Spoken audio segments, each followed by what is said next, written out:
Hello, geometry students, and welcome back to another video as we get ready to prepare for a quiz. Just wanted to follow up on lesson 5-3, one-step congruence, or proofs, one-step proofs, excuse me, and just talk a little bit about what you're working on today. So once you get in the classroom, one of the things you're going to have listed in here is a practice on 5-3, practice and notes. And there is a PDF document in here that goes through a little bit of a warm-up and some questions that you maybe have already seen, but it's good to review them again, go through some of these questions. And then there's some additional examples. And so I'm going to focus on number 1 and 2 over here first, okay? The first one states that SK, so a size transformation, which we haven't talked a lot about, right? A size transformation, making something bigger or smaller by this factor of K. All right, it's a size transformation of what they call magnitude K. What can we conclude about MNO and angle MNO after that size transformation, right? Well, we can conclude a kind of a unique statement, I guess, is the way to put it. And it's a little bit hard to write. And we don't necessarily need to know a whole lot about this, but I'm just going to answer it anyway. But we can conclude that the two angles are proportional using K as a factor. Okay? Using K as a factor. So if, for example, if K was 4, right? If K was the number 4 and the original angle was 20 degrees, that would mean the new angle, because of a factor of 4, would actually be 80. I'd have to multiply it by 4, okay? That's what size change does. It makes it larger, shrinks it, maybe, bigger, smaller, things like that. But we really do need to know more about number 2. Right? Suppose points A and B are on a circle with center O. What can we conclude about the segment OA and the distance OA and the distance OB? So here's this circle.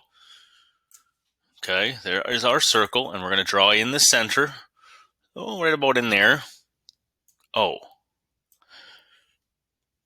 Points A, right there, and point B, they're on the circle, right? So they're on the circle, meaning this would represent the distance from O to A.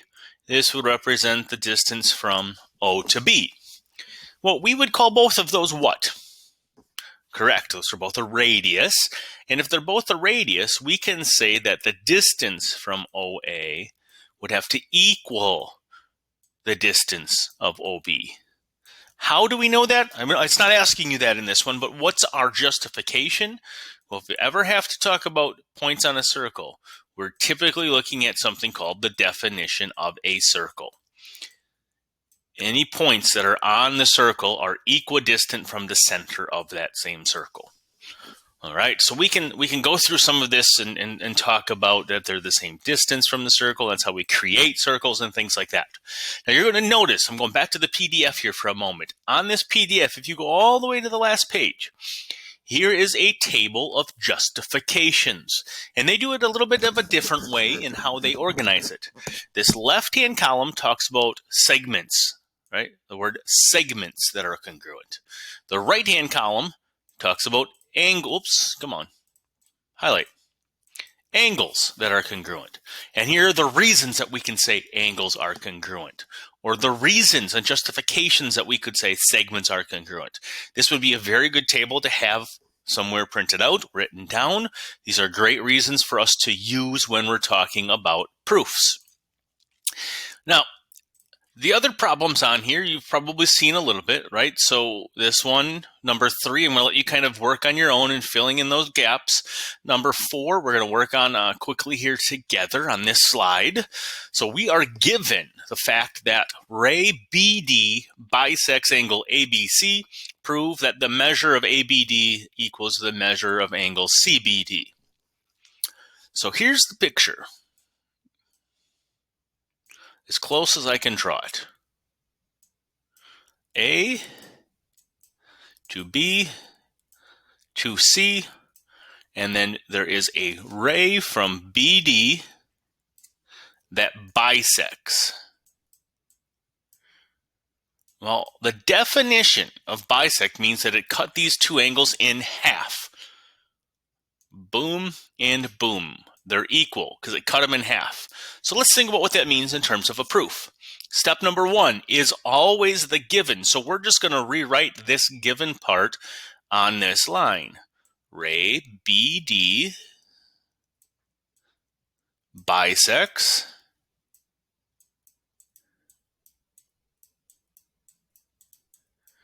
angle ABC. That's given. So we have to assume that that's true. When they say given, we are assuming that that's a true statement then, that it definitely bisected. And if it bisects, I can then say that angle ABD, all right, the measure of angle ABD, has to equal the measure of angle CBD. What is the reason or the justification that I can say that? Well, that comes from, let's go back and see if it's on here. How do I know angles are congruent? Definition of an angle bisector. If a ray bisects an angle, then it divides the angle into two congruent statements. So this right here is what we would have to put down here. Definition of angle bisector. Because if it bisects the angle, it has to cut the angle in half. So that's our justification. The definition we had for an angle bisector meant it cut the angle into two equal smaller angles. And so that's that justification. And this is what you should be expected to know how to do for your quiz on Monday. Just come up with a few steps, 2 steps, 1 step after the given, using some of those definitions. The rest of this this worksheet here, you should be able to then work out. Number 5, this problem right here is all listed underneath here. So it gives you some hints. It talks about what are some reasons and where you go. Number 6 is listed kind of right here, talking about a reflection and over a line. And then the extension one. Remember, in this extension one, we're going to assume that A is parallel to B. Even though it's not written, A is parallel to B. Can you find X? And you can cross off number 19. So if you have any questions, please make sure that you reach out. It's really important that you try today's practice. There will also be a mixed review on Friday that will be very helpful in preparing for that quiz. So if you have any questions, make sure that you do reach out. Otherwise, we'll see you next time. Stay safe.